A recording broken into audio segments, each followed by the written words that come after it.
राज ठाकरेंचे पुत्र अमित ठाकरेंवर खंडणीचा आरोप करण्यात आला आणि हा आरोप केलाय मनसेच्याच एका पदाधिकाऱ्यानं आणि यावरून मनसे कार्यकर्त्यांमध्ये पनवेलच्या खारघरमध्ये राडा झाला। सगळं प्रकरण काय जाणून घेऊया या स्पेशल रिपोर्टमधून।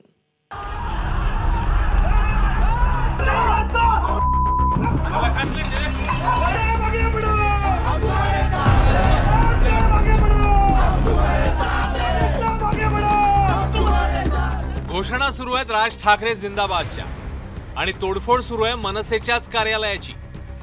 मनसेच्या इतिहासात कदाचित पहिल्यांदाच असं दृश्य पाहायला मिळालं असेल। घटना आहे पनवेलमधल्या खारघरची।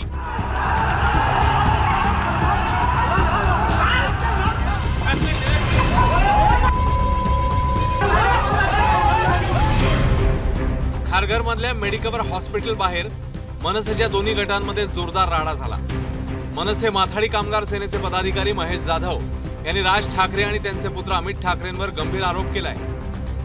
अमित ठाकरेंनी घरी बोलावून आपल्याला बेदम मारहाण केल्याचा दावा महेश जाधवांनी केलाय। ठाकरेंनी माझ्यावर हात उचलला। अमित ठाकरेला जर गरीबात 800,000 कामगारांची तळतळाट लागेल।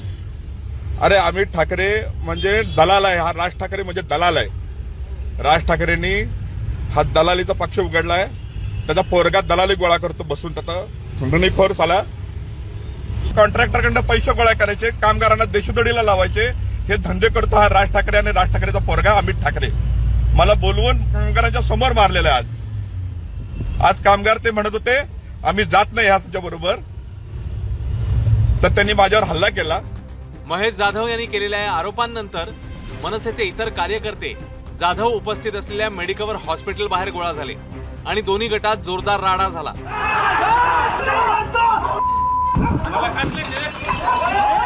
अनेक बिल्डरांकडून खंडणी मागत होते।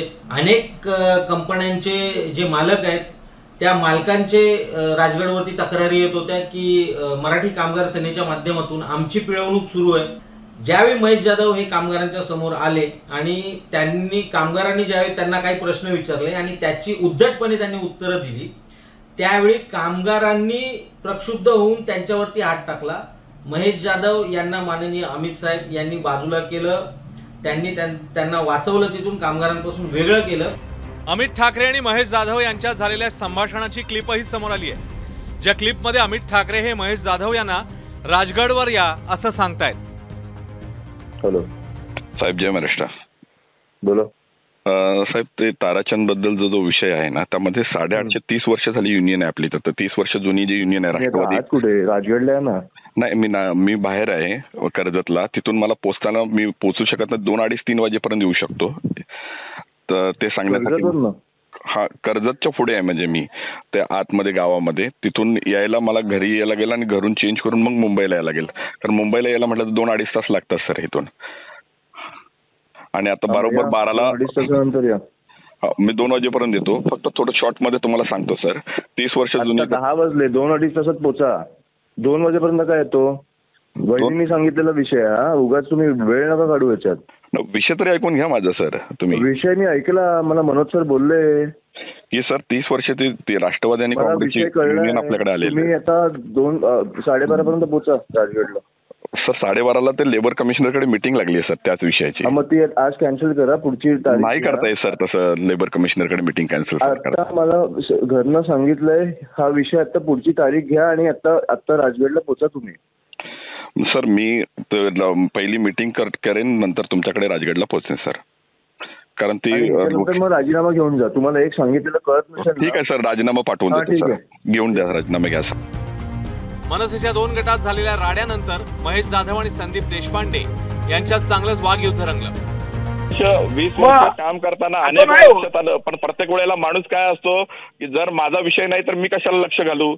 जर माझ्या ह्यात मागच्या 2 महिन्यापूर्वी 3 महिन्यापूर्वी मला रिलायन्स इंडस्ट्रीच्या माथाडी ह्याच्या कामगारांसंदर्भात विषय सोडण्याचे आदेश दिले पक्षप्रमुखांनी।